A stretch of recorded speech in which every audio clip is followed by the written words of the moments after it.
Oven ছাড়াই এমন সুন্দর মুচমুচে বিস্কুট বানিয়ে নিতে পারবে। সো কিভাবে বানালাম চলো দেখে নাও। বিস্কুট বানানোর জন্য কি কি উপকরণ লাগছে দেখো। চীনাবাদাম, ময়দা, আমুল দুধ, সাদা তেল, বেকিং সোডা বা বেকিং পাউডার, চিনি। প্রথমে চীনাবাদামটাকে ভেজে নিচ্ছি। তোমাদের কাছে যদি ভাজা চীনাবাদাম থাকে তাহলে তো খুবই ভালো কথা, আমার কাছে ছিল না বলে তাই আমি এটা ভেজে নিচ্ছি। দেখো কীরকমভাবে ভাজলে তবে খোসাগুলো ছেড়ে যাবে, একটু গাটা পোড়া পোড়া হবে তবেই কিন্তু খোসাগুলো ছাড়বে, না হলে ছাড়বে না। প্রথমে আমার একবার মিস্টেক হয়েছিল, ওই জন্য আবার একটু ভেজেছিলাম, ভেজে এই খোসাগুলো ছাড়িয়ে নিচ্ছি। একটু কজলালেই খোসাগুলো ছেড়ে যাবে, তারপরে ফু দিলে বা ঝেড়ে নিলে সব খোসাগুলো চলে যাবে। দেখো আমার খোসা ছাড়ানো কমপ্লিট হয়ে গেছে। তারপর এবার বাদাম আর চিনিটাকে পেস্ট করে নিতে হবে। ওই জন্য একটা মিক্সিং জারে 1 কাপ বাদাম, 1 কাপ চিনি নিয়ে নিলাম। 1 কাপের একটু কম নিয়েছি, নাহলে অনেকটাই মিষ্টি হয়ে যাবে। জল কিন্তু একেবারেই ইউজ করা যাবে না, গুঁড়ো করে নেব আর কি। দিয়ে প্রথমে অল্প অল্প করে ঘোরাতে হবে। প্রথমে একবার ঘুরিয়ে বন্ধ করে দিলে তারপর আরেকটু ঘুরিয়ে বন্ধ করতে হবে। দেখবে ওরকম করার পর বাদামের যে তেলটা সেটা আস্তে আস্তে বেরিয়ে আসবে। হয়ে গেছে পেস্ট মানে গুঁড়ো। এবার ঢেলে নেব একটা বাটিতে।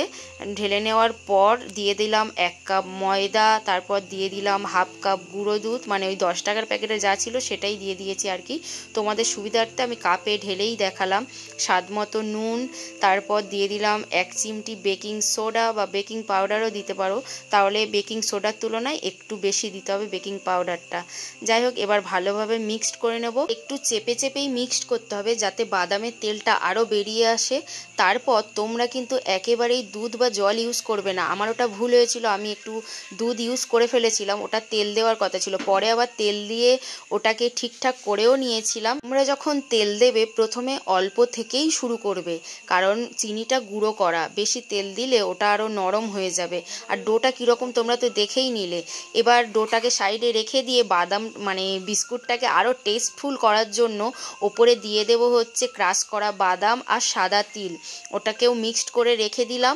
এবার যেটাতে আমি বিস্কুটটা বানাতে দেব সে একটা থালা নিয়ে নিয়েছি, তাতে তার সাইজে একটা গোল করে কেটে নিয়েছি, গোল হয়নি যাই হোক তেল মাখিয়ে নিলাম। তারপর তোমরা তোমাদের পছন্দ মতো শেপ দিতে পারো, আমি গোল করেই দিয়েছিলাম আর বেশি করিনি। যাই হোক সবকটা বিস্কুটের শেপ দেখো গোলই দিয়েছি। কমপ্লিট হয়ে গেছে। এবার জাস্ট মানে বসানোর পালা। কড়াইটা গরম করতে দিয়েছিলাম, মানে প্রিহিট করে নিয়েছি আগে থেকে।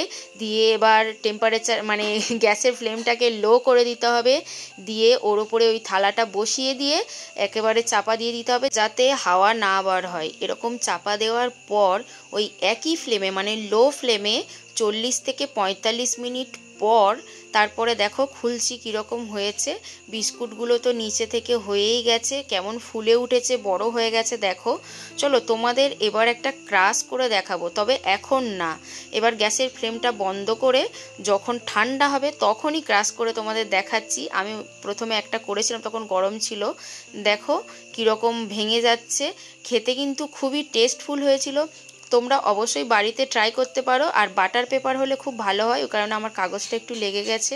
যাই হোক যদি রেসিপিটা ভালো লেগে থাকে তাহলে like, comment, share and subscribe করে দিও। দেখা হচ্ছে নেক্সট কোনো রেসিপি নিয়ে বা ব্লগ নিয়ে। Tata, bye, love you all guys.